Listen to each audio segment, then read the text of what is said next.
விழி கிடைக்குமா அபய கரம் கிடைக்குமா, விழி கிடைக்குமா அபய கரம் கிடைக்குமா, குருநாதர் சரணத்தில் நிழல் கிடைக்குமா, உன் குருநாதர் சரணத்தில் நிழல் கிடைக்குமா. அலை மீது அலை வந்து என்னை வந்து சேரும் போது அஞ்சாதே எனும் குரலை செவி கேட்குமா, விழி கிடைக்குமா அபய கரம் கிடைக்குமா, குருநாதர் பட்டினத்தார் குருநாதர் சரணத்தில் நிழல் கிடைக்குமா.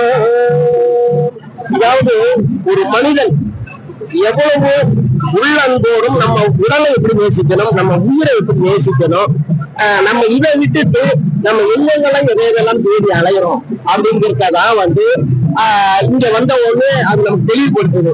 அவர் கையில ஏன் கரும்பு வச்சிருக்கிறாரு உங்களுக்கு எல்லாரும் தெரியும். ஏன்னா நம்ம கிட்டே இருக்கிற இனிப்பு, சந்தோஷம், மகிழ்ச்சி எல்லாமே இங்க இருக்கு.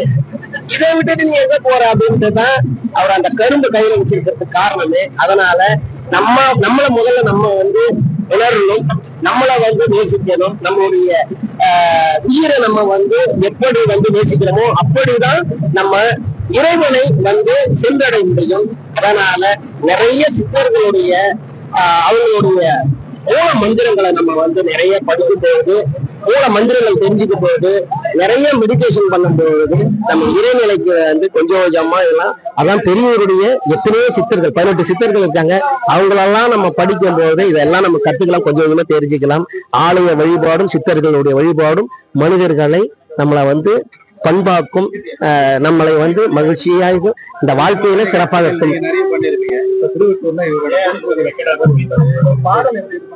அது உண்மையிலேயே ரொம்ப சந்தோஷமா இருக்குது. ஏன்னா முதல் முறையா நான் ஐயா எழுதின பட்டினத்தார் சுவாமிகள் எழுதின அந்த பாடல் நான் பாடினது எனக்கு உண்மையிலேயே 5 நாளா எனக்கு உடல்நிலை சரியில்லை, பாட முடியாத சூழ்நிலையில தான் இருக்கேன். ஆனா இங்க அவர் என்னை எப்படியோ பாட வச்சுட்டாரு.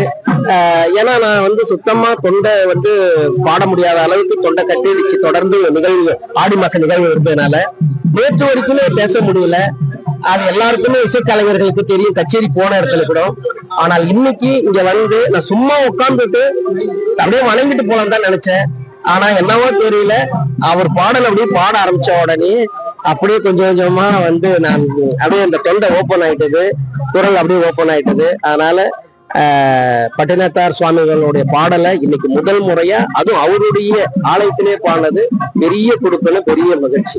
நன்றி, வணக்கம். பட்டினத்தாரோட பாடல் யாரும் பாடாம இருந்திருக்காங்க, பாடல் வரைக்கும் எழுதாம இருந்திருக்காங்க. இப்போ புதுசா நீங்க கண்டிப்பா நம்ம அப்பப்போ ஏதாவது ஒரு சுவாமிகளை பத்தி நம்ம பாடுறது வழக்கம் உண்டுதான், எல்லா சுவாமிகளையும் பத்தியும்.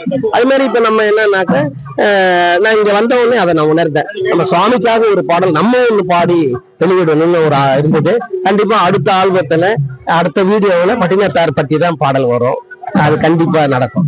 பிளே ஸ்டோர் மற்றும் ஆப் ஸ்டோரில் இருந்து பாலிமர் செயலியை QR கோடு மூலம் பதிவிறக்கம் செய்யுங்கள்.